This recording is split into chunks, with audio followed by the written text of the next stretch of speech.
माँ पार्वती से जुड़ी 7 आश्चर्यजनक घटनाएं जो शायद ही आपने सुनी होगी। नमस्कार दोस्तों, इस घटना का प्रसंग शिव पुराण से लिया गया है। माँ पार्वती का जन्म आखिर कैसे हुआ, उनकी माँ कौन थी और उनके कितने भाई थे, माँ पार्वती की उत्पत्ति कैसे हुई, इस तरह के रोचक प्रसंग आइए जानते हैं इस वीडियो में। 10वें माह में जन्मी थी माँ पार्वती। अक्सर देखा जाता है कि बच्चे माँ के गर्भ में 8वें माह या 9वें माह में जन्म लेते हैं, परंतु माँ पार्वती का जन्म 10वें माह में हुआ था। शिव पुराण में वर्णित कथा के अनुसार माँ पार्वती की माँ का नाम मैना था। मैना का गर्भ में 9वें महीने बीत गए और 10वें माह भी पूरा हो चला था। तब माँ जगदम्बा कालिका ने समय पूर्ण होने पर 10वें महीने में जन्म लिया। इस अवसर पर शक्ति सती साध्वी शिवा पहले मैना के सामने अपने ही रूप में प्रकट हुई थी। उस दिन बसंत ऋतु के चैत मास की 9वीं तिथि को मृगशिरा नक्षत्र में आधी रात के समय चंद्रमंडल के आकाश गंगा की गति मैना के उदर से देवी शिवा का अपने ही स्वरूप में प्रादुर्भाव हुआ। मैना को अपने स्वरूप के दर्शन कराकर माता पुनः नवजात शिशु बन गई। मैना ने 27 वर्षों तक किया था तप। पार्वती को पाने के लिए मैना ने 27 वर्षों तक तप किया था। तप के दौरान गंगा के किनारे उमा की मिट्टी की मूर्ति बनाकर नाना प्रकार की वस्तुएं समर्पित करके उनकी पूजा करती थी। देवी मैना कभी निराहार रहती, कभी व्रत के नियमों का पालन करती, तो कभी फल खाती, कभी जल पीकर रहती। इस तरह मैना के कठोर तप से जगदम्बा उमा अत्यंत प्रसन्न हुई और उन्हें स्वयं उनकी पुत्री के रूप में जन्म लेने का वरदान दिया। 100 भाइयों की लाडली थी माँ पार्वती। माता पार्वती 100 भाइयों की सबसे छोटी और दुलारी बहन थी। शिव पुराण में वर्णित कथा के अनुसार देवी मैना ने अत्यंत कठोर तप कर कालिका रूप में माँ के दर्शन किए थे। माँ कालिका बोली, हे देवी मैना, मैं तुम्हारे तप से प्रसन्न हूँ। तुम मनोवांछित फल मांग सकती हो।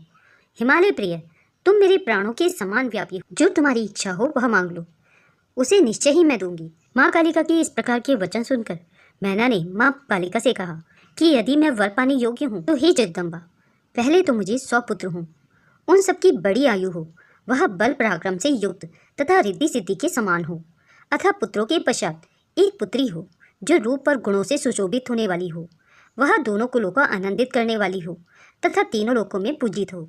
देवी बोली, पहले तुम्हें 100 बलवान पुत्र प्राप्त होंगे। मैं तुम्हारी भक्ति से संतुष्ट हूँ और इसीलिए देवताओं के कार्यरत हेतु मैं तुम्हारे यहाँ पुत्री के रूप में स्वयं जन्म लूंगी।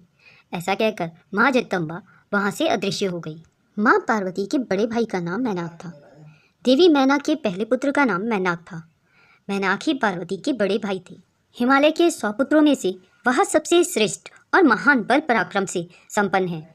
अपने से या अपने बाद प्रकट हुए समस्त पर्वतों में से एकमात्र मैनाक पर्वतराज के पद पर प्रतिष्ठित है। माँ पार्वती की नानी का नाम आखिर क्या था? शिव पुराण में वर्णित कथा के अनुसार राजा दक्ष की 60 कन्याएं हुई थी जो सृष्टि की उत्पत्ति में कारक बनी।